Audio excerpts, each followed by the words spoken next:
नमस्कार और जय हिंद। मैं रजनीश सिंह और स्टडी विद वैभव में आप सभी का बहुत बहुत स्वागत है। अभी हम लोग ज्योग्राफी के अपने सेक्शन में जो पढ़ रहे थे उसको आगे लेके चलेंगे और इसमें क्या देखेंगे, मृदा यानी मृदा को समझेंगे, भारत में मिट्टी के प्रकार को समझेंगे, आईसीआर ने कितने पार्ट में डिवाइड किया ये समझेंगे और उनकी कुछ विशेषताओं को समझेंगे। इससे पहले हम लोग जो चीज़ें पढ़ चुके हैं, आप लोग सबसे ऊपर नदी और नदियों का सेक्शन पूरा पढ़ चुके हैं, पर्वत पठार जितना सेक्शन था पूरा पढ़ चुके हैं, सब कुछ खत्म हो चुका है। बेसिक लेवल पे तो खत्म ही हो गया है, बहुत डीप नहीं कह सकते, लेकिन हाँ बेसिक ठीक ठाक काम जितना खत्म हो गया है। बाकी क्वेश्चन के थ्रू अभी करेंगे, लेकिन अभी क्वेश्चन की सीरीज आएगी नहीं। तो अपनों लोग का ये चल रहा है, अभी ज्योग्राफी खत्म होने वाला है, पॉलिटी बहुत जल्द शुरू हो जाएगी। आजकल में मान के चलिए पॉलिटी का स्टार्ट हो जाएगा और हिंदी और आपको वो मिल ही रही है, हिंदी और हिस्ट्री का सेक्शन मिल रहा है।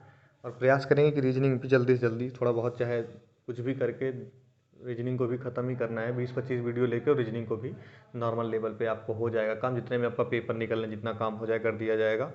तो इसके लिए भी सबसे पहले शुरू करते हैं और उसके बाद मृदाओं के स्वरूप को समझने का प्रयास करेंगे। तो इससे पहले आप लोग चलिए देखिए, तो हम लोग मिट्टी को पढ़ने जा रहे हैं, मृदा को पढ़ने जा रहे हैं, ठीक है। तो भारत में मृदा यानी मिट्टी के कितने प्रकार हैं ये मैंने सबसे पहले ऊपर हम लोगों ने लिखा है। तो आईसीआर ने जो डिवाइड किया है, आईसीआर ने जो है, आईसीआर जो होता है ये इंडियन एग्रीकल्चर काउंसिल रिसर्च की जो है सेंटर है, ICR Indian council for agriculture research जिसे कहते हैं। उसने क्या किया, मृदा को कितने पार्ट में डिवाइड किया, भारत की मृदा को 8 मुख्य तरीकों से यानी 8 मेन प्रकार में डिवाइड किया है तथा 7 गौड़ प्रकार यानी सब डिवीजन, मतलब उनमें से कुछ और का डिवाइड करना है। जैसे कि जलोढ़ को 2 पार्ट में डिवाइड करना है, जैसे खादर में, बांगर में, अन्य में। ऐसे ही 27 अन्य पार्ट में डिवाइड किया, मतलब 8 तो मेन पार्ट है और 27 अन्य पार्ट हैं। उन 27 अन्य पार्टों को तो हमें नहीं पढ़ना होता, लेकिन हाँ 8 में से भी हमको सारा नहीं पढ़ना होता कुछ, लेकिन कुछ हद तक पढ़ना होता है। जैसे 4-5 तो बहुत इंपॉर्टेंट है, उनको पढ़ना बहुत इंपॉर्टेंट है।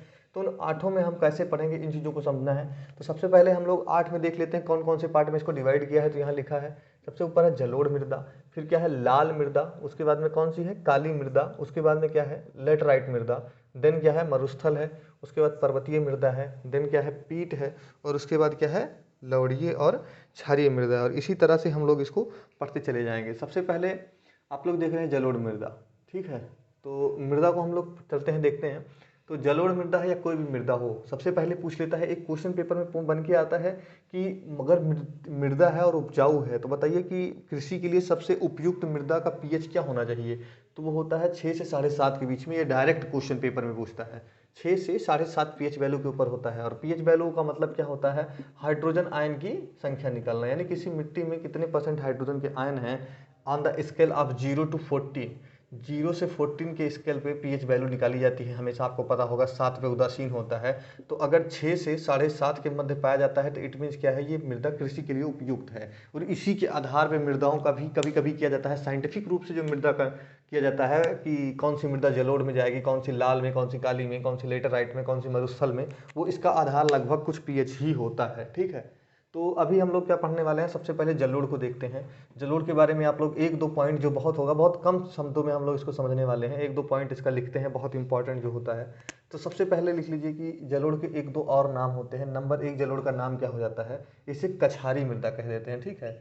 कछारी मृदा कह देते हैं। कछारी का मतलब समझ लीजिए, कछार किसे कहते हैं, नदी का जो बेसिन होता है जहाँ हमेशा पानी चढ़ जाता है ना, उसे को कछार कहते हैं, ठीक है। जैसे गंगा में बहुत सारे कछार हैं, जैसे हम लोग जिधर रह रहे हैं मान लीजिए वहाँ का बहुत सारा विलय का कछार है, ठीक है। गंगा जी में बहुत सारे कछार होते हैं, हर क्षेत्र में एक नॉर्मल नाम दिया जाता है कि कहाँ है, तो कहेंगे कछार गए हैं। तो कछार का एक क्षेत्र होता है जहाँ नदी का पानी चढ़ जाता है बरसात के समय में। तो यहाँ नदी का जलोढ़ का निर्माण कैसे होता है, जलोढ़ का निर्माण भी इसी तरीके से होता है। कैसे, जलोढ़ का निर्माण ही होता है कछारी मृदा से। इट मीन्स क्या होता है कि जब मृदा चढ़ती है, मतलब पानी, नदियों का पानी जो होता है जब चढ़ जाता है ऊपर, कहाँ ऊपर चढ़ जाता है, मैदानी के क्षेत्रों में, तो इनके साथ जो मिट्टी होती है वही बिछा देता है, जिससे क्या इस मृदा का निर्माण होता है, जिससे क्या कहते हैं कछारी मृदा कहते हैं। अब कछारी मृदा, इसी को जलोढ़ मृदा नाम दिया गया। जलोढ़ यानी जल के द्वारा जो ला के बिछाया जाए वही होता है जलोढ़ मृदा। अब इसमें क्या होता है कि ये मिट्टी हर साल क्या होती है, बिछती है, हर साल ये मिट्टी नहीं होती है, इसलिए ये उपजाऊ ज़्यादा है, उपजाऊ ज़्यादा है, ठीक है। कभी कभी आपसे पूछ लेगा कि भारत की कौन सी मृदा सबसे ज़्यादा उपजाऊ है, तो सबसे ज़्यादा कोई मृदा उपजाऊ है तो ये मृदा है, ठीक है। उपजाऊ कौन सी है, जलोढ़ मृदा है। जलोढ़ मृदा को कछारी मृदा कहते हैं, कॉप मृदा भी कह देते हैं, ठीक है। और कछारी मृदा, जलोढ़ मृदा जो भी होती है, उसमें सबसे इंपॉर्टेंट क्या है, ये बहुत उपजाऊ है, हर साल ये नई हो जाती है। अब इसमें एक क्वेश्चन पूछता है कि इसमें किस चीज़ की क्या कहते हैं प्रचुरता होती है, और फिर क्षेत्र लिख देंगे। तो इसमें जो सबसे ज़्यादा प्रचुरता होती है वो किस चीज़ की होती है, ये पूछता है कभी कभी। और किस चीज़ की लैकनेस होती है यानी कमी होती है, ठीक है। तो इसमें कार्बन के आयन तो होते हैं, कार्बन और उसके आयन होते हैं, अवेलेबल होते हैं। क्योंकि आप लोग देखिए, कभी कभी हम लोग देखते हैं कि तो हमारे यहाँ जब मृदाएं होती हैं उसमें जुताई की जाती है, छोटे छोटे क्या होते हैं, सफ़ेद सफ़ेद कंकड़ मिलते हैं कभी कभी। अगर नहीं भी मिलते तो उन क्षेत्रों में जहाँ बंजर की स्थिति आती है, कुछ साल तक खेती नहीं होती, अगर आप लोग देखिए एक अजीब टाइप का ऐसे ऐसे करके ऐसे ऐसे करके ऐसे ऐसे करके एक मिट्टी का टुकड़ा मिलेगा, वो अजीब टाइप का रहेगा, ऐसे लगेगा जैसे हड्डी का टुकड़ा है। तो वो मिट्टी क्या होती है, वो कैल्शियम के कण ही होते हैं। तो इसमें क्या होता है कि जो कैल्शियम और उस कार्बोनेट के जो तत्व होते हैं पाए जाते हैं, तो उसकी इसमें प्रचुरता होती है। ठीक है, कैल्शियम के तत्वों की, कार्बन के तत्वों की इसमें प्रचुरता होती है। कमी किसकी होती है, भारत में जितनी भी मृदा स्वरूप पाए जाएंगे, जितने भी मृदा, लगभग एक को छोड़ के, केवल ये क्या कहते हैं, इस मृदा को छोड़ दिया जाए, अगर जो दलदली है पीट मृदा को छोड़ दिया जाए, तो बाकी जितनी भी मृदा पाई जाएगी उसमें सबसे एक नंबर की कमी किस चीज़ की होगी, सबसे पहले तो उसमें नाइट्रोजन की कमी होगी। एक कॉमन प्रॉब्लम है जो है भारतीय मृदा की, सबसे कॉमन प्रॉब्लम है नाइट्रोजन का ना होना मृदा में। इसीलिए हम लोग क्या करते हैं, यूरिया डालते हैं। ठीक है, यूरिया का यूज इसीलिए होता है क्योंकि इसमें नाइट्रोजन की हर तरह से कमी होती है भारत में। दूसरा क्या होता है, दूसरा आपको इसमें फास्फोरस की भी कहीं कहीं कमी मिल जाएगी, ये बहुत वो नहीं है, फास्फोरस की भी कमी मिल जाती है। फास्फोरस भी क्या होता है, खाद के रूप में ही आता है। फास्फोरस जो होता है इसकी भी कमी हो जाती है, कभी कभी फास्फोरस की भी कमी मिलती है। फास्फोरस कैसे कहते हैं, जैसे डाई वगैरह जो खेत में डालते हैं ना, आलू वालू जब लगता है तो डाई छीड़ देते हैं, एक छोटा छोटा भूरा भूरा कण होता है, तो वो डाई ही होता है। ठीक है, फास्फोरस की कमी होती है। थर्ड जो मेजरली बहुत इंपॉर्टेंट इनकी कमी पाई जाती है लगभग, वो ह्यूमस की होती है। ह्यूमस क्या होता है, ह्यूमस क्या होता है, ह्यूमस जो होता है, ह्यूमस जो होता है वो क्या होता है, ह्यूमस एक्चुअल में क्या होता है, ह्यूमस मतलब जीवाश्म होता है। जीवाश्म मतलब जैसे मेरा कोई शरीर का टुकड़ा है और मिट्टी में क्या मांस के टुकड़े हैं, मतलब जीवाश्म की चीज़ें, संरचना पाई जाती है, कार्बनिक संरचना पाई जाती है। पेड़ पौधे दब गए हैं या उनसे जो हुआ, जैसे मान लीजिए कि कुछ पेड़ होते हैं, जैसे मान लीजिए कि मैं बोल रहा हूँ कि नॉर्मल स्थिति में पेड़ पौधे की जो पत्तियाँ होती हैं उनकी प्रचुरता, जीव की प्रचुरता, कोई जीव जंतु दब जाए उसमें या कोई खनिज संपदा दब जाए, उसके बाद उसमें क्या हो, ह्यूमस का निर्माण हो जाए, तो ह्यूमस की प्रचुरता नहीं पाई जाती। ठीक है, तो ये भारत की बहुत कॉमन सा प्रॉब्लम है। लेकिन क्षारीय मृदा जो पीट दलदली क्षारीय मृदा होती है, इसमें ह्यूमस के कुछ कण पाए जाते हैं, इसीलिए इसको मैंने अलग रखा है। तो अभी हम लोग पढ़ेंगे नॉर्मली, इसको जितना भी देख चुके हैं, तीन चार चीज़ें जो जलोढ़ मृदा के बारे में बहुत इंपॉर्टेंट है। इसे कछारी मृदा भी कहते हैं, भारत की सबसे उपजाऊ मृदा है। ठीक है, नाइट्रोजन की यानी नाइट्रोजन की कमी होती है, इसलिए यूरिया डाला जाता है, यानी फास्फोरस की भी कमी होती है और ह्यूमस की कमी होती है। प्रचुरता किसकी होती है, तो जो होता है कैल्शियम के तत्वों की प्रचुरता होती है। और इसके बारे में अगर पढ़ना चाहें हम लोग, ये देखते हैं कि सबसे ज़्यादा कितने में पाई जाती है, ये पाई जाती है कितने में, ये पाई जाती है लगभग 43.4% एरिया पे पाई जाती है भारत के। एक्चुअल में क्या होता है ना कि ये मृदा हर उस क्षेत्र में पाई जाती है जहाँ नदियों के बेसिन का विस्तार है, जहाँ नदियाँ हैं, नदियों का बेसिन है, वहाँ पे इस मृदा का हर हाल में आपको विस्तार मिलेगा। लगभग क्या होता है कि 11 लाख किलोमीटर स्क्वायर एरिया में ये मृदा आपको विस्तार इसका मिलता है। ठीक है, 11 लाख किलोमीटर। और नदियों का जितना भी बेसिन मिलेगा आपको, चाहे कोई भी नदी बेसिन हो, उसमें इसका विस्तार आपको देखने को मिलेगा। इस चीज़ को अभी हम लोग समझ लेंगे। इसमें हम लोगों ने बोला था किस चीज़ की प्रचुरता होती है, किस चीज़ की प्रचुरता नहीं होती है।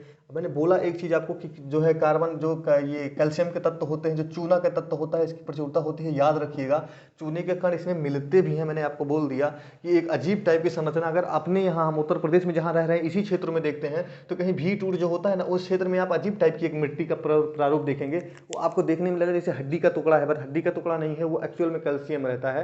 कैल्शियम मीन्स चूना का तत्व रहता है। तो चूने के तत्व की कुछ हाल तक यहाँ पे प्रचुरता होती है।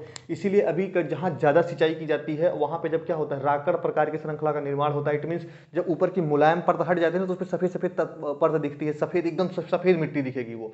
तो वो क्या होता है, वही सब होता है, क्या होता है, कैल्शियम के तत्व। तो अभी आप लोग देखिए, चूना की प्रचुरता होती है, यानी कैल्शियम के तत्वों की प्रचुरता होती है। नाइट्रोजन कम पाया जाता है, फास्फोरस कम पाया जाता है, ह्यूमस कम पाया जाता है। इसी चीज़ों का प्रयोग, इन्हीं चीज़ों को बढ़ाने के लिए क्या किया जाता है, हम लोग क्या है, फर्टिलाइजर का प्रयोग करते हैं, यानी खादों का प्रयोग करते हैं। ठीक है, तो जलोढ़ मिट्टी के बारे में इतना चीज़ समझ चुके हैं। जलोढ़ मिट्टी नदियों द्वारा निच्छालित है। आपसे पूछेगा कि भारत की सबसे ज़्यादा उपजाऊ मिट्टी कौन सी है, तो यही है। हर नदी का बेसिन में लगभग इसका विस्तार है। इट मीन्स क्या, जो पंजाब में नदी का बेसिन है उधर इसका विस्तार मिलेगा। हरियाणा नदी बेसिन, जहाँ नदियाँ हैं वहाँ इस मिट्टी का निर्माण होगा। और राजस्थान के उस क्षेत्र में जहाँ नदियों का पानी जाता है, मतलब राजस्थान का जो पूर्वी राजस्थान है, उन क्षेत्रों में इसका विस्तार मिलेगा। पूरे उत्तर प्रदेश में इसका विस्तार मिलेगा। ठीक है, पूरे उत्तर प्रदेश में जो कहीं भी हो, ठीक है, उत्तराखंड छोड़ दीजिए, पूरे उत्तर प्रदेश में इसका विस्तार मिलेगा। पूरे बिहार में इसका विस्तार मिलेगा। उसके बाद में जिस क्षेत्र में, बंगाल वाले क्षेत्र में जहाँ नदियाँ, जहाँ आपकी नदी बिछा रही है गंगा नदी, उसके बीच में, और असम के क्षेत्रों में इधर, ये पूरा क्षेत्र असम का राज्य इतना मिले, क्योंकि यहाँ ब्रह्मपुत्र नदी जो है असम के मैदान का निर्माण करती है और पूरा मैदान है, बांग्लादेश में है लेकिन ये भारत का हिस्सा तो है नहीं, तो इसको नहीं पढ़ना है। फिर कहाँ मिलेगा, और ये ऐसे चलता चला आएगा और उसके बाद पूरे क्षेत्रों में जलोढ़ मिट्टी का मिलेगा, इधर नहीं मिलेगा, इधर काली मिट्टी मिलेगी। तो जिन क्षेत्रों में, फिर इधर के क्षेत्रों में जो एकदम क्या होता है, जो एकदम तट है, तटों के क्षेत्रों में जहाँ समुद्र का नदी का पानी जहाँ पे भी डेल्टा का हल्का फुल्का निर्माण होता है, तटों पे पाया जाएगा। इन तटों पे भी कुछ हद तक पाया जाएगा, तट पे लेकिन, ठीक है। उसके बाद में क्या होगा, इधर भी तटों के समांतर ये पाई जाएगी मृदा, तो तटों के समांतर इधर भी बेल्ट में पाई जाएगी, ठीक है। तटों के समांतर हर जगह पाई जाएगी, जहाँ पानी है, जहाँ जल ऊपर आता है, जल का रुकावट है, जहाँ हल्का फुल्का डेल्टा की संभावनाएं हैं, वहाँ पे ये तटों के समांतर मृदा पाई जाएगी, ठीक है। थोड़ा बहुत, बहुत जो मोटी पट्टी नहीं है, इस पट्टी में आप लोग सोच रहे होंगे कि यहाँ कहाँ है, थोड़ा बहुत यहाँ मिलती है। उसके बाद जस्ट इसके समांतर इतने बड़े क्षेत्र में लेटेराइट मिलती है, लेकिन वो अलग का सेक्शन है। केवल अभी इतना समझ लीजिए, जहाँ नदी होंगी वहाँ इसका विस्तार होगा, जैसे कि गोदावरी नदी का डेल्टा होगा तो गोदावरी नदी के क्षेत्र में भी डेल्टाओं के क्षेत्र में मिलेगा, इधर पूरा गंगा यमुना का बेसिन है, इधर पूरा मिलेगा, इधर जो कुछ और नदियाँ थी घग्गर वग्गर पहले बह रही हैं, उनके क्षेत्रों में भी मिलेगा। इधर आपका क्या है, सतलज का ब्यास का मैदान का क्षेत्र है, इधर आपको मिल जाएगा। तो जहाँ भी नदियाँ, इधर ब्रह्मपुत्र के नदी का क्षेत्र का बेसिन है तो यहाँ मिल जाएगा। तो जहाँ नदियाँ अवेलेबल हैं वहाँ पे आपको क्या मिल जाएगा, जलोढ़ मृदा मिल जाएगा। और जलोढ़ मृदा का अगर आप लोगों ने सेक्शन पढ़ लिया तो आपको बहुत ज़्यादा चीज़ों का हो जाएगा। पूछ लेता है पेपर में कि सबसे उपजाऊ मृदा कौन सी है, तो भारत की सबसे उपजाऊ मृदा यही है और 43% लगभग क्षेत्र पे पाई जाती है, ठीक है। एक क्वेश्चन अगर आपसे और पूछ लेता है इसी तरह से कि निम्नलिखित में से कौन सी मृदा नदियों द्वारा निर्मित की गई है, ठीक है। तो नदियों द्वारा भी निर्मित यही की गई है। तो इन सब सेक्शनों को हम लोग ऐसे देख लेंगे और ऐसे लगातार नहीं बनाएंगे, एक एक करके बनाएंगे। बाद में एक बार आपको फिर से बना दूंगा मैं पूरा मैप,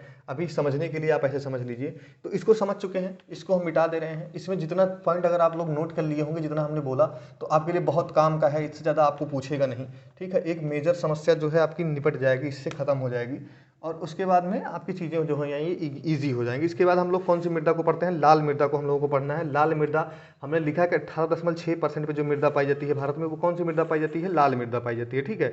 और लाल मृदा को अगर आप लोग समझ लेते हैं तो बहुत आपके लिए आसान हो जाएगा चीज़ों पर। तो लाल मृदा भारत के 18.6% क्षेत्र में पाई जाएगी। लाल मृदा का रूप लाल क्यों होता है, क्योंकि फेरस ऑक्साइड होता है। फेरस ऑक्साइड यानी लोहे का ऑक्साइड होता है इसमें, ठीक है। लोहे के ऑक्साइड की वजह से, यानी फेरिक ऑक्साइड की वजह से, फेरिक ऑक्साइड की वजह से, फेरिक ऑक्साइड, ठीक है, फेरिक ऑक्साइड की वजह से ये मृदा का स्वरूप लाल होता है। आपसे डायरेक्ट पूछिएगा कि लाल मृदा का स्वरूप लाल क्यों होता है, क्योंकि ये फेरिक ऑक्साइड की इसमें भरमार होती है, फेरिक ऑक्साइड बहुत ज़्यादा पाया जाता है, इसीलिए इस मृदा का जो है निर्माण होता है, लाल मृदा है। लाल मृदा उन्हीं क्षेत्रों में मिलेगी जहाँ पे आप देखेंगे कभी भी लाल मृदा मैदानी क्षेत्रों में, इस क्षेत्रों में नहीं मिलती। लाल मृदा दक्कन के पठार और दक्षिण के पठार के क्षेत्रों में ही मिलती है। बस जिन क्षेत्रों में काली मृदा नहीं है इधर, वहाँ लाल है। हाँ, और तटों पे क्या है, जहाँ बहुत बरसात होती है, लेटराइट है। लेकिन एक चीज़ आप समझ लीजिए कि जहाँ लाल मिट्टी वही है जहाँ लगभग काली मिट्टी है। काली मिट्टी इधर है तो इधर के पूरे क्षेत्रों में लाल मिट्टी है। अभी आपको समझाने वाले हैं, पूरा इस सेक्शन को अच्छे से हम लोग समझने वाले हैं। तो आप लोगों को इतना बस केवल इस सेक्शन में पता होना चाहिए कि लाल मिट्टी कहाँ मिलती है। लाल मिट्टी उन क्षेत्रों में मिलती है जिन क्षेत्रों में काली मिट्टी दक्कन के क्षेत्रों में नहीं मिलती। जैसे काली मिट्टी हम लोग यहाँ क्षेत्र में इतना बड़ा बेल्ट पढ़ लेंगे कि काली मिट्टी का है, उसके बाद जितना बेल्ट बच जाता है साउथ इंडिया का, पूरा बेल्ट किसका है, लाल मिट्टी का है। और लाल मिट्टी की एक विशेषता है, सबसे पहले तो समझ लीजिए कि फेरिक ऑक्साइड की वजह से ये लाल होती है, बहुत बार एग्जाम में आ चुका है, ठीक है। उसके बाद में सिलिका और आयरन के तत्व होते हैं। तो आयरन तो अभी बोल दिया क्योंकि फेरिक ऑक्साइड जो होता है ये आयरन ही है, ठीक है। तो आयरन होता है और सिलिका के तत्व होते हैं, तो इसीलिए ये क्या होता है, लाल होता है। अब इसमें एक क्वेश्चन पूछता है कौन सी मिट्टी होती है जिसमें जल डाल देते हैं तो वो पीली कलर की दिखती है, येलो। तो येलो कलर, इसमें जब जो होता है जल पड़ जाता है ना, तो ये क्या होती है, येलो कलर ले लेती है, यानी पीला कलर ले लेती है, ठीक है। कौन सी मिट्टी जल डालने पे पीला कलर ले लेती है, तो लाल मिट्टी, ठीक है। लाल मिट्टी में जब जल डलता है तो ये पीला हो जाता है, ठीक है। इसमें फेरिक ऑक्साइड की जो है अधिकता होती है। अब भारत की मिट्टी है तो किस चीज़ की कमी होगी, नाइट्रोजन की कमी होगी, फास्फोरस की कमी होगी। उसके बाद में किस चीज़ की कमी होगी, नाइट्रोजन, फास्फोरस के बाद में एक चीज़ की और ह्यूमस की कमी होगी। अभी आपको बता दिया, भारत की जितनी भी मिट्टियां हैं उनकी एकमात्र समस्याओं में से ये है कि नाइट्रोजन नहीं होगा और फास्फोरस भी नहीं होगा, ठीक है। फास्फोरस भी ना के बराबर ही होगा और उसके बाद ह्यूमस की तो कमी रहेगी ही। अब इसका विस्तार देख लेते हैं, बहुत ही इंपॉर्टेंट है। अब जैसे जलोढ़ का हम लोगों ने विस्तार बता दिया आपको, आप पंजाब लिख लेते, हरियाणा लिख लेते, उत्तर प्रदेश लिख लेते, बिहार लिख लेते, उसके बाद में क्या बंगाल लिख लेते, उसके बाद असम लिख लेते, तो आपका काम हो जाता। कुछ हद तक राजस्थान लिख लेते, थोड़ा बहुत मध्य प्रदेश के क्षेत्रों में है लेकिन इतना बहुत मेन है। उसके बाद में आपको थोड़ा बहुत ये मिट्टी मिल जाती है तटों पे, लेकिन जो एकदम मेन है वो यही है, किसका, जलोढ़ का। इसके बाद में अब हम लोग लाल मिट्टी पढ़ रहे हैं, तो जिन क्षेत्रों में काली मिट्टी नहीं मिलेगी उन क्षेत्रों में लाल मिट्टी मिल जाएगी। जैसे आपको पश्चिमी तमिलनाडु, ये क्षेत्र आपका पश्चिमी तमिलनाडु मतलब तटों को छोड़ के, जो तटों को छोड़ के तमिलनाडु बचेगा, ये इस क्षेत्र के तमिलनाडु में, इस क्षेत्र के कर्नाटका के क्षेत्र में, उसके बाद में आंध्रा के क्षेत्रों में, दक्षिणी महाराष्ट्र में, महाराष्ट्र के दक्षिण क्षेत्रों में, जहाँ पे ये नहीं है, महाराष्ट्र के दक्षिण एरिया है ना, दक्षिणी महाराष्ट्र में, यानी महाराष्ट्र में मेरे देखिए दक्षिणी महाराष्ट्र के क्षेत्र में मिलेगी, कर्नाटका के क्षेत्रों में मिलेगी, लेकिन किस क्षेत्रों में, इन क्षेत्रों में,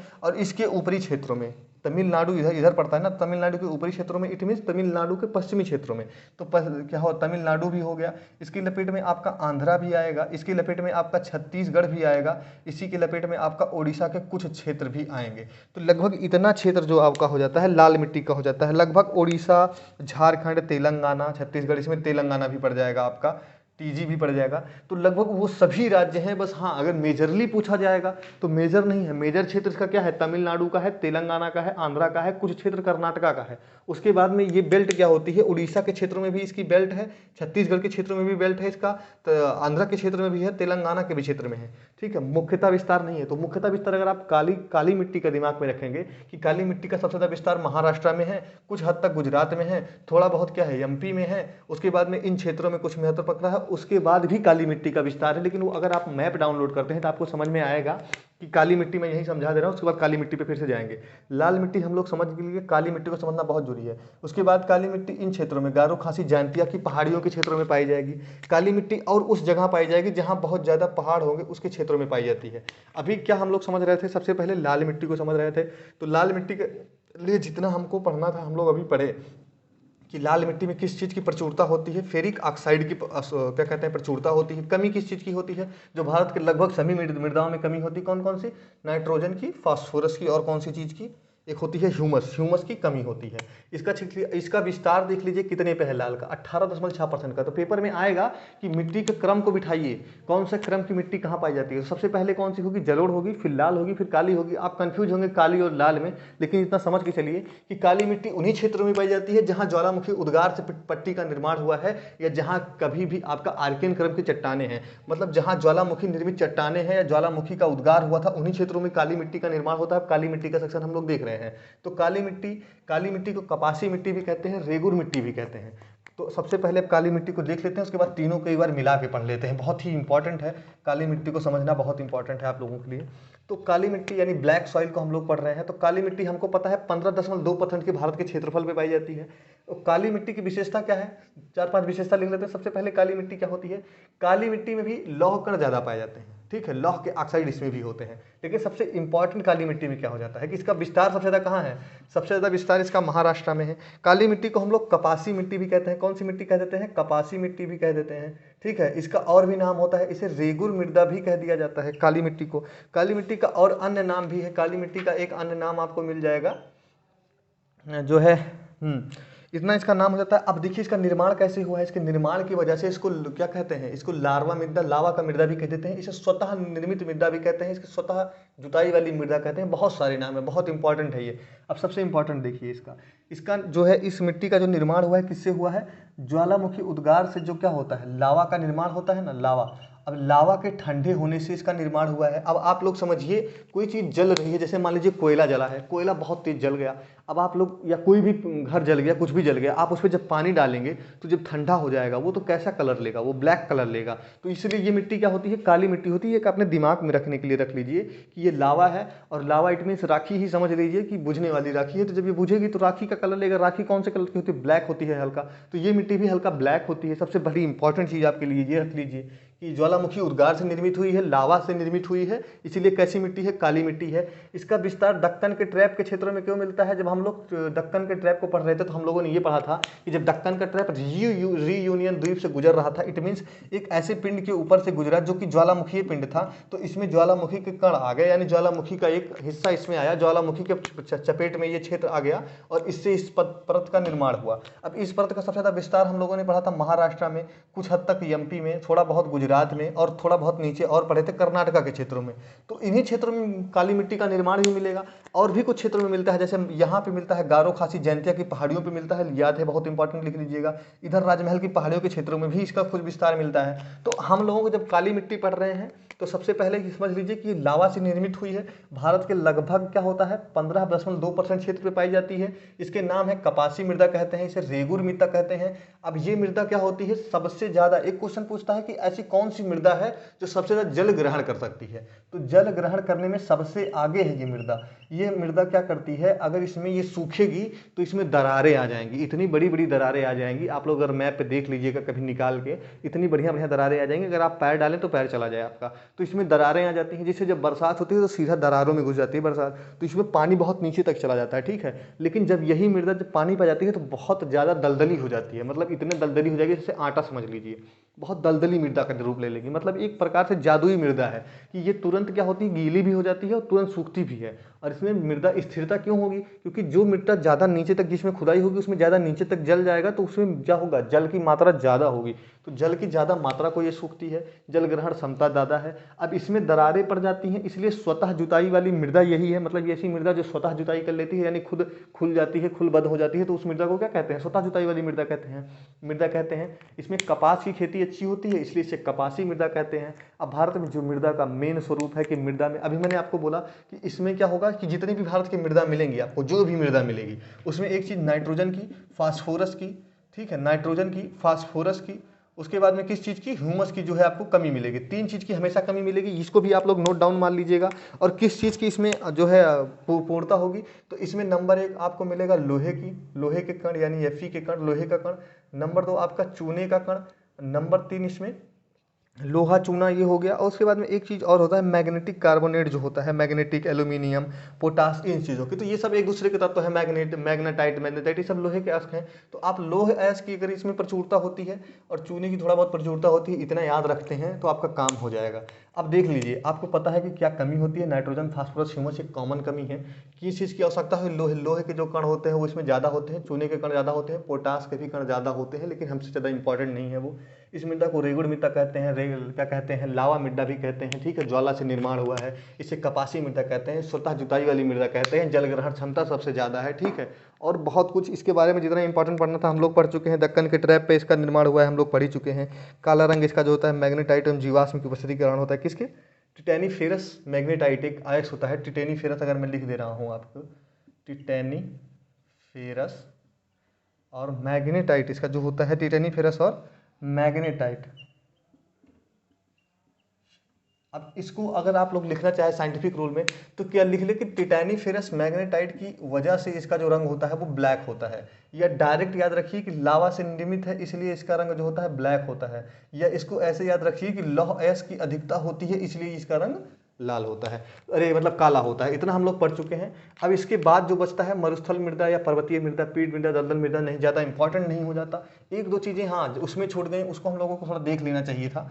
उसके बाद अब इसको मिटा दे रहे हैं, उसके बाद आपको दूसरा मैप बना के आराम से समझा देंगे।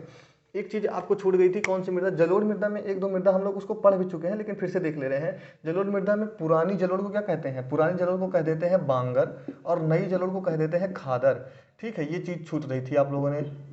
तो बांगर क्या होती है, जो पुरानी जलोढ़ होती है। पुरानी जलोढ़ का मतलब जैसे उत्तर प्रदेश का और हरियाणा का जो क्षेत्र है, तो पश्चिमी उत्तर प्रदेश, अगर आप उत्तर प्रदेश का मैप बनाने की क्षमता रखें, अगर आपको उत्तर प्रदेश का मैप बनाना आता है, ठीक है, तो उत्तर प्रदेश का अगर आप लोग मैप बनाना आता है तो आपको ज़्यादा समस्या आनी नहीं है, मैं आपको समझा दूंगा कि कैसे है सेक्शन इसका। तो आप लोग समझिए, अगर ये उत्तर प्रदेश का क्षेत्र है और ये पूरा हरियाणा का क्षेत्र है, ठीक है, उसके बाद में आगे पंजाब का भी क्षेत्र है, अगर आप लोग पंजाब भी बना सकते हैं, पंजाब भी बना सकते हैं।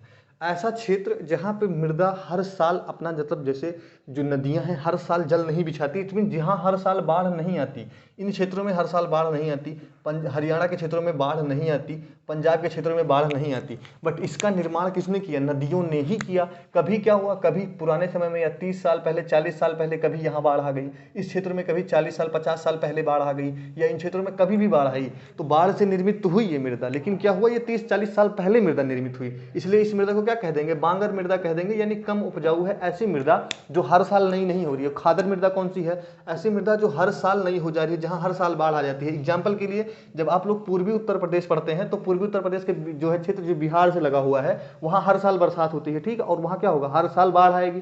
दूसरा क्या होता है, उत्तर प्रदेश का क्षेत्र के बाद में आप लोग बिहार में हर साल भयंकर बाढ़ देखते हैं। बिहार में कोसी ओसी नदी भयंकर बाढ़ लाती है, तो बिहार में हर साल बाढ़ आती है। तो बिहार में क्या होगा, आपको बांगर जो है खादर मृदा का निर्माण मिलेगा। खादर मृदा हर बार नहीं हो जाती है कि खाद डालने की आवश्यकता ही नहीं है, ऐसी मृदा बहुत उपजाऊ होती है। दूसरी बात कौन सी होती है, आप लोग वेस्ट बंगाल का क्षेत्र देखते हैं, जहाँ क्या होगा, बंगाल में भी बाढ़ आती है, तो बंगाल में भी आपको क्या मिलेगा, इस मृदा का निर्माण मिल जाएगा जहाँ हर साल बाढ़ आ जाती है। फिर असम में भयंकर बाढ़ आप लोग हर साल देखते हैं, तो असम में इस मृदा का निर्माण मिल जाएगा। इट मीन्स अगर जितना पूरब जाते हैं गंगा के बेसिन में, असम के बेसिन, ब्रह्मपुत्र के बेसिन में, वहाँ पे जैसे बांग्लादेश का क्षेत्र मिलेगा, वहाँ पे आपको बाढ़ की स्थिति मिलेगी, तो वहाँ क्या मिलेगा, खादर मिट्टी मिलेगी। और जितना पश्चिम जाते हैं, जैसे कि आपका पीवी हो गया, यानी पंजाब हो गया, हरियाणा हो गया, उसके बाद दिल्ली के कुछ क्षेत्र हो गए। अगर आप और नीचे चले आते हैं तो उत्तर प्रदेश में, पश्चिमी उत्तर प्रदेश, इट मीन्स कौन सा क्षेत्र, जिसमें मेरठ आता है, मुरादाबाद आता है, क्या कहता है, बिजनौर आता है, आपका राय जो उन्नाव का क्षेत्र और ऊपर का क्षेत्र, जितना भी ऊपर का क्षेत्र आता है, आपके आगरा के ऊपर का मैदान और इधर का मैदान, ये पश्चिमी उत्तर प्रदेश का पार्ट है, जहाँ दिल्ली से लगे एनसीआर का पूरा क्षेत्र। इन क्षेत्रों में क्या है, हर साल बाढ़ नहीं आती, यहाँ पानी की कमी है, यहाँ नहरों की वजह से इतनी भयंकर सिंचाई होती है। सिंचाई वाले पार्ट में देखेंगे यहाँ उपजाऊ की स्थिति है, क्योंकि नहरों का बढ़िया विस्तार है, पानी निकास व्यवस्था अच्छा है, टेबल टेम्परेचर है, लाइट की व्यवस्था ठीक है, तो यहाँ भी हो जाती है कृषि। लेकिन ऐसा नहीं कि यहाँ बाढ़ आती, बाढ़ नहीं आती। और मिट्टी समतल है तो खेती तो हो ही जाएगी, और उर्वरक, फर्टिलाइजर, उसके बाद में और भी चीज़ें हैं। फिर हरित क्रांति का प्रभाव है, तो इस क्षेत्रों में सबसे ज़्यादा हरित क्रांति का प्रभाव किन क्षेत्रों में है, तो वो पंजाब का ही क्षेत्र है। पंजाब, हरियाणा, इन्हीं क्षेत्रों में हरित क्रांति का सबसे ज़्यादा प्रभाव है। तो इन क्षेत्रों में अब और कुछ चीज़ें पढ़ लेते हैं जो बहुत हम लोगों के लिए इंपॉर्टेंट होती हैं, उन चीज़ों को पढ़ लेते हैं और उसके बाद डायरेक्ट समझने का प्रयास करेंगे। एक मृदा, अगर ये बहुत इंपॉर्टेंट है, अगर हम लोग इसको समझ जाते हैं तो हमारा ज़्यादातर काम हो जाएगा कि लेटेराइट मृदा क्या होती है। लेटेराइट मृदा बहुत ही इंपॉर्टेंट होती है, ठीक है। इस लेटेराइट मृदा को सर्वप्रथम 1905 में बुकानन साहब थे। तो लेटेराइट मृदा को 1905 में एक बुकानन साहब थे, ठीक है। आपसे पूछेगा नहीं, लेकिन आपको केवल पता होना चाहिए बुकानन, ठीक है, बुकानन साहब थे, ठीक है। इन्होंने क्या किया था, 1905 ईस्वी में लेटेराइट मृदा के बारे में बताया था। लेटेराइट मृदा के सबसे बढ़िया विस्तार है, आप कहीं भी लेटेराइट मृदा मिल जाए तो आप तुरंत अपने दिमाग में समझिए कि यहाँ लगभग 200 सेंटीमीटर तक बरसात होगी, हर हाल में यहाँ भयंकर बरसात होनी चाहिए, पहली कंडीशन है। और दूसरी चीज़ क्या होनी चाहिए, यहाँ पे गर्मी होनी चाहिए, ठीक ठाक गर्मी होगी। अब ये तो एक दूसरे के प्रतिरूप है कि अगर यहाँ गर्मी नहीं होगी तो बरसात नहीं होगी। ये लोग हम लोग बरसात वाले सेक्शन में पढ़ चुके हैं कि जब लोअर दाब का क्षेत्र बनता है, इसमें यहाँ तापमान ज़्यादा होगा, जब ताप होगा, लोअर दाब का क्षेत्र बनेगा, तभी पौने इसको भरने आएंगे और तभी अगर पहाड़ वहाड़ है तो बरसात होगी। अभी इसका 3 स्थिति हम लोग पढ़ चुके हैं। तो ऐसी स्थिति सबसे पहले तो 200 सेंटीमीटर बरसात हो, गर्मी ज़्यादा हो और पर्वतीय क्षेत्र हो, इट मीन्स ढलान ज़्यादा होनी चाहिए। इस मिट्टी का निर्माण कैसे होता है, अगर ये पहाड़ है और पहाड़ों पे ठीक ठाक बरसात हुई, 200 सेंटीमीटर तक बरसात हो गई और गर्मी के क्षेत्र तो क्या होगा, ये मृदाओं का अपर्दन होगा और भयंकर मृदा निश्चालन से ही इस मृदा का निर्माण होता है। तो लेटेराइट मृदा का क्या होता है कि ये लेटी हुई मृदा, इसका दिमाग में रख लीजिए कि ऐसी मृदा जो लेटी हुई मृदा है, इट मीन्स निच्छालित मृदा है। जब भयंकर बरसात होगी पहाड़ों में, फिर ये क्या करेंगे, मृदा को जो है घसीटेंगे, पसीटेंगे, इधर उधर ले जाएंगे, बिछाएंगे, तो इनसे जो निर्माण होता है मृदा का, उसे लेटेराइट मृदा कहते हैं। और लेटेराइट मृदा सबसे पहले बोल दिया कि बहुत ही क्या होती है, जब नॉर्मल इसमें क्या होगा, जब इसमें पानी बहुत ज़्यादा पड़ जाएगा, क्योंकि ये निच्छालित होकर आई है, तो बिल्कुल मक्खन के समान होती है। कहा जाता है कि ये ऐसे हो जाता है कि बिल्कुल मक्खन, जैसे आप लोग मक्खन देखते हैं ना, एकदम सॉफ्ट होता है, जब इसमें पानी डालोगे तो ये एकदम मक्खन हो जाएगी, पानी डालने पे ये मक्खन जैसे हो जाएगी, ठीक है। उसके बाद में जब ये सूखेगी तो ये क्या करेगी, बहुत ही हार्ड होगी, सबसे हार्ड होगी सूखने के बाद। इट मीन्स इसकी 2 विशेषता हमको बता दिए, आप लोग डायरेक्ट लिख दीजिए कि ये क्या होगी, जब इसमें पानी होता है, पानी ठीक ठाक होता है, 200 सेंटीमीटर तक बरसात होती है, तो क्या होता है कि दलदल हो जाएगा। जैसे हम लोग क्या करते हैं, गेहूँ धान, जब धान लगाते हैं तो क्या करते हैं, दलदल बना देते हैं, तो उससे भी भयंकर दलदल बनेगा, मलबा बनेगा इसमें। और जब सूखेगी तो ये एक समझ लीजिए कि एक प्रकार का सीमेंटेड रूप ले लेगी। सीमेंट जैसे होती नहीं, सीमेंट तो हो जाती है दलदल देखने पे, लेकिन जब सीमेंट सूखती है तो कैसी हो जाती है, बिल्कुल पत्थर। तो सीमेंट जब ये सूखेगी तो बिल्कुल पत्थर जैसा प्रतिरूप दिखाएगी, उतना नहीं लेकिन कुछ हद तक टफ हो जाएगी।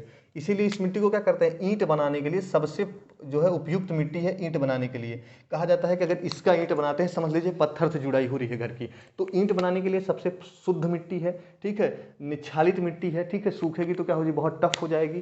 कहाँ निर्मित होगा, उन क्षेत्रों में निर्मित होगा जहाँ 200 सेंटीमीटर तक बरसात हो, गर्मी ठीक ठाक मात्रा में हो। इसमें भी क्या होता है, लोह के अयस्क इसमें भी होते हैं, ठीक है, लोह के अयस्क इसमें भी पाए जाते हैं, ठीक है, रूप भी वही पाया जाता है। तो उष्णकटिबंधीय भारी वर्षा वाले क्षेत्रों में इसका निर्माण होता है। अभी हम लोग इसको आराम से समझ चुके हैं, ठीक है।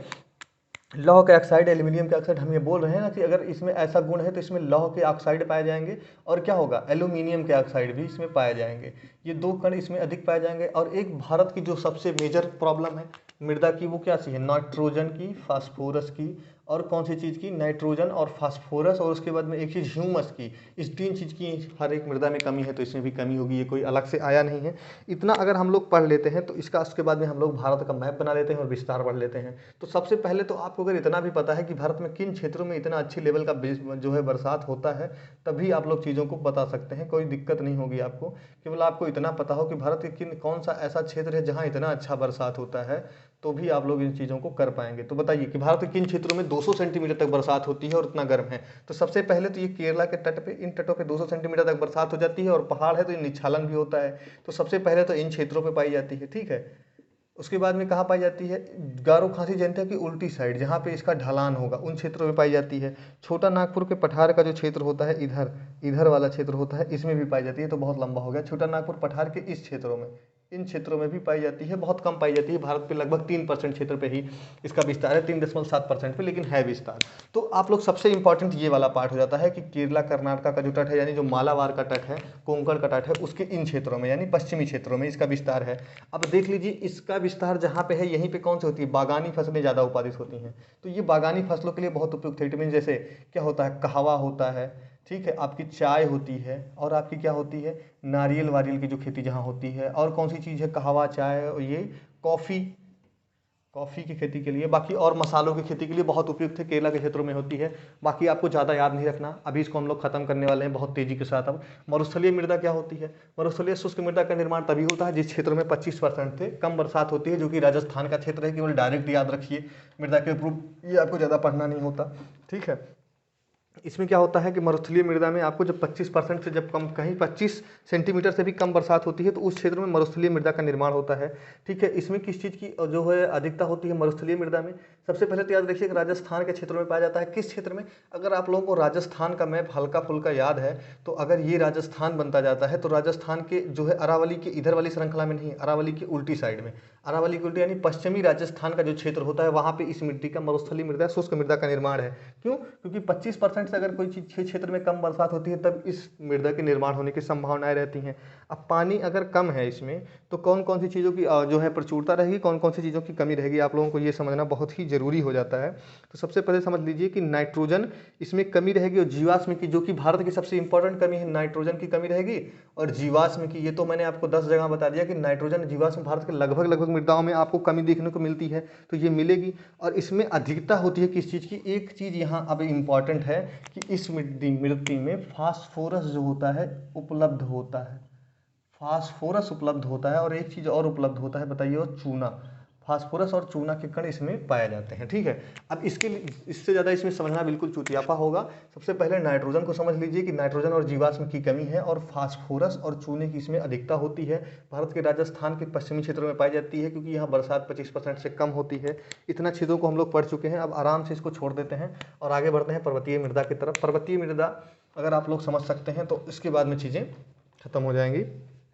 पर्वतीय मृदा को हम लोग अगर पढ़ना चाहते हैं, तो इसमें क्या होता है, एकमात्र ऐसी चीज़ होती है, पर्वतीय मृदा जो होती है, इसमें किस चीज़ की जो है अधिकता होती है, जीवाश्म पाया जाता है। बस इतना याद रखिए कि पर्वतीय मृदा जीवाश्म से भरी होती है। जीवाश्म से क्यों भरी होती है, क्योंकि यहाँ पे आप लोग क्या देखेंगे, बहुत ज़्यादा क्या होता है, ढलान होता है, और बहुत ज़्यादा जैसे वनस्पतियाँ टूटती हैं और मलबों के नीचे दब जाती हैं, इसलिए यहाँ जीवाश्म का अभाव, कमी नहीं रहती, जीवाश्म रहता है। पर्वतीय मृदाओं में जीवाश्म पाया जाता है, नाइट्रोजन की, फास्फोरस की, और क्या होता है, इसकी जो है कमी पाई जाती है।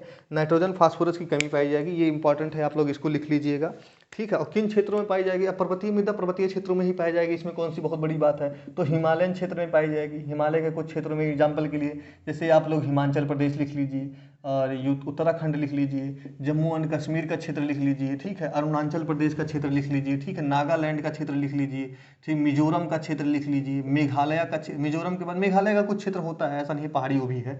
मिजोरम के बाद में आप लोग क्या, मणिपुर के जंगल होते हैं, मणिपुर के क्षेत्रों में देख लीजिए, पहाड़ी क्षेत्र है। ऐसा क्षेत्र जहाँ पहाड़ है, वहाँ पे इस मृदा का निर्माण मिलेगा आपको, ठीक है, विस्तार मिलेगा। इतना देख चुके हैं। अब आप लोग यहाँ तक समझिए पीट और दलदली मृदा। पीट दलदली मृदा क्या होती है, आराम से समझेंगे। पीट और दलदली मृदा बहुत ही इंपॉर्टेंट हो जाती है, ठीक है, बहुत ही इंपॉर्टेंट है। दलदली मृदा, पीठ मृदा कब निर्मित होती है? जहाँ तक पानी की बहुत ज़्यादा भराव रहता है हमेशा, और जहाँ पानी का भराव रहता है, जैसे एग्जाम्पल के लिए सबसे ज़्यादा पीठ दलदली मृदा का निर्माण कहाँ होगा? मैग्रोवा क्षेत्र जहाँ वन होते हैं, जैसे आपको क्या मिलेगा, वेस्ट बंगाल का कौन सा क्षेत्र जहाँ पे आपको क्या होता है, मैग्रोवा वन मिलते हैं, जो ये क्या कहते हैं, मेघना नदी और क्या होता है, हुगली नदी के बीच का क्षेत्र है, इसे कौन सा डेल्टा कहते हैं? सुंदरवन का डेल्टा। सुंदरवन का डेल्टा जो है इसका सबसे अच्छा उदाहरण में से एक आपको मिल जाएगा, किस चीज़ का? पीठ और दलदली मृदा यानी दलदली क्षेत्र का। और कच्छ के रण में जो क्षेत्र इधर पड़ता है ना, जहाँ दलदलीय क्षेत्र है, उस क्षेत्र में भी इसका थोड़ा निर्माण मिलता है। आपके लिए इंपॉर्टेंट नहीं है, केवल इतना याद रखिए। और लवणीय क्षारीय मृदा का क्या होता है कि एक प्रतिरूप है, ये कोई सामान्य रूप नहीं है। लवणीय क्षारीय मृदा क्या होती है? लवणीय क्षारीय मृदा अधिक सिंचित क्षेत्रों में निर्मित होता है। हम लोग इसको पढ़ चुके हैं, रेह और कल्लर भी कहते हैं उत्तर प्रदेश में, अभी पढ़ चुके हैं। कब इसका निर्माण होगा? जैसे भारत है तो भारत के जिन क्षेत्रों में, जैसे हरियाणा हो गया आपका, हरियाणा हो गया, पंजाब हो गया और पश्चिमी उत्तर प्रदेश हो गया, तो वेस्ट उत्तर प्रदेश जो होता है, इन क्षेत्रों में क्या होता है, पश्चिमी उत्तर प्रदेश में इस मिट्टी का निर्माण मिलेगा। ये चौथी वाली जो क्षारीय लवणीय मृदा देख रहे हैं, क्यों? क्योंकि इस क्षेत्र में इतनी सिंचाई हुई है कि इसकी जो मुलायम परत है वो हट जाती है। उसके बाद में इसमें क्या होता है, इसमें इसके तत्व ज़्यादा दिखने लगते हैं, वाइट वाइट पार्ट दिखते हैं, जिसे भूड़ कह देते हैं, ठीक है, रेह कह देते हैं, स्थानीय भाषा में कल्लर कह देते हैं। तो ये क्षेत्र क्या होता है? लवणीय क्षारीय मृदा का होता है। इतना आप लोग, हम लगता है, समझ पाए होंगे। बाकी चीज़ें हम लोग क्वेश्चन से करेंगे। इंपॉर्टेंट केवल 4 था ये, आप लोग अगर ऊपर के 4 समझते हैं, बाकी चीज़ें आपके लिए बिल्कुल इंपॉर्टेंट नहीं है। ये 4 पता होना चाहिए। फिर ये पता होना चाहिए कि 8 पार्ट में डिवाइड किया गया है। पीएच वैल्यू क्या होती है? 6 से 7 के बीच होती है। कुछ क्वेश्चन होते हैं उप के, वो समझ लेना है। भारत की मिट्टी के प्रारूप को समझ लिए हैं। थोड़ा लंबा है वीडियो, लेकिन आप लोग को आई होप अच्छा लगा होगा। थोड़ा भी अच्छा लगता है तो प्लीज़ लाइक करिए, शेयर करिए और हो सके तो चैनल को सब्सक्राइब करिए। बाकी देखते रहिए, स्टडी विद वैभव आप ही के लिए है और आप सभी का स्वागत रहेगा हमेशा। धन्यवाद देखने के लिए, धन्यवाद।